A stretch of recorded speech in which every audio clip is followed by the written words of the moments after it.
In this video, we're checking out the Reatan Silver 9 mini PC. This little guy packs an i9-12900HK with 14 cores and 20 threads. A mere 3 years ago, it was the most powerful CPU you can get in a laptop or small form factor. It's a powerhouse in a tiny package. This model probably falls into the mid-range as there are a couple higher-end, higher price tag mini PCs in their lineup. Our model came with 16 gigabytes of DDR4 3200 and a 512 gig SSD. Pricing ranges between $459 and $389 depending on the day and where you look.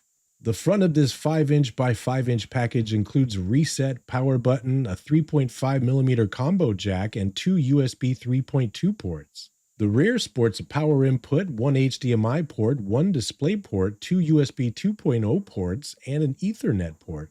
It also has a USB-C port adding support for 3 monitors at 4K 60Hz. With Wi-Fi 6, Bluetooth, and 1 gig Ethernet, your connection options are pretty wide open as well. Now, I was a bit skeptical of how cool this thing would stay during testing, but spoiler, the ventilation and cooler do pretty well, and we'll show you the numbers shortly. The out-of-the-box experience was a pleasant surprise. Included in the box are the usual warnings and thank yous, a brief manual that I didn't bother to read, the unit itself, which is a super handsome flavor of aluminum. Also included is the power brick and HDMI cable. For those wondering about upgrades, there are 4 screws under the rubber stands at the bottom. You can upgrade the RAM and storage fairly easily, I'm told. We didn't dive into that though due to time constraints with the Silver 9. Powering the unit on, we jump right into the BIOS to see what havoc one could wreak. The options are pretty watered down, and that's good considering the target customer here. The most advanced settings were being able to disable functions you normally want to keep enabled, a very laptop-y thing to do, but that's fine nonetheless. Booting into Windows 11 was snappy, and I was happy to see everything listed correctly in Task Manager, correct CPU, RAM, and storage capacity.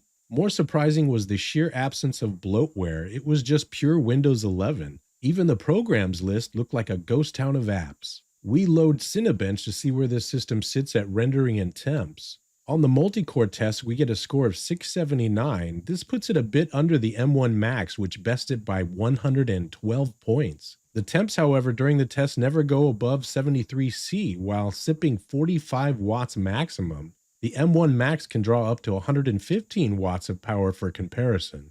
On the single-core benchmark, the Silver 9 comes very close to all the M-Series Max with a score of 104. That's just 9 points shy of the Mac M1 Max and M1 Ultra. Power usage stayed the same at 45 watts, but the temps ballooned up to 94C max. Average temps, however, were 67 degrees Celsius, and I didn't see any super high temps for more than a second or so.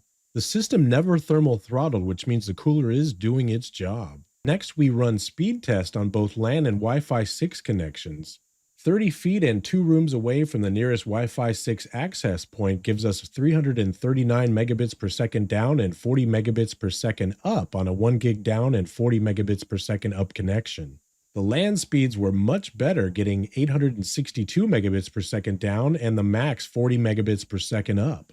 Running through an older benchmark software Passmark, we get a score of 4862.4, with decent read and write speeds on what feels like a mid-range NVMe. Most of the 3D tests fell into the mid-20 to 30 frames per second range, which is typical for an Intel Iris Xe integrated graphics.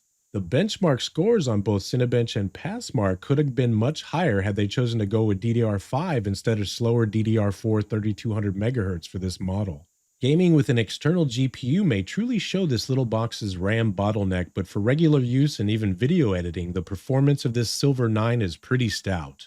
The use cases for a powerful square like this are pretty broad. It's very compact and packs a punch for its size. I can see students, music, and video editors, indie gamers, and pretty much anyone wanting a cheap, low-power computer using this. It would even make a great entertainment PC or stream box. But can it play games? With integrated graphics on the Intel Iris Xe, you're not going to get AAA titles working very well. Most indie games and older titles at 720p are going to run pretty decently, however. We fired up Rocket League as a quick test at 720p high settings and were able to enjoy 60 to 70 frames per second. In this quick review, we give the Reatan Silver 9 4 out of 5 stars. The lack of DDR5 higher clocked RAM brings it down 1 star. but it's not a deal breaker for 90% of consumers out there, only for us geeks. With that being said, we come to the end of our video. Please check out some of our other videos if you found this one helpful. Thank you, and I love you, people.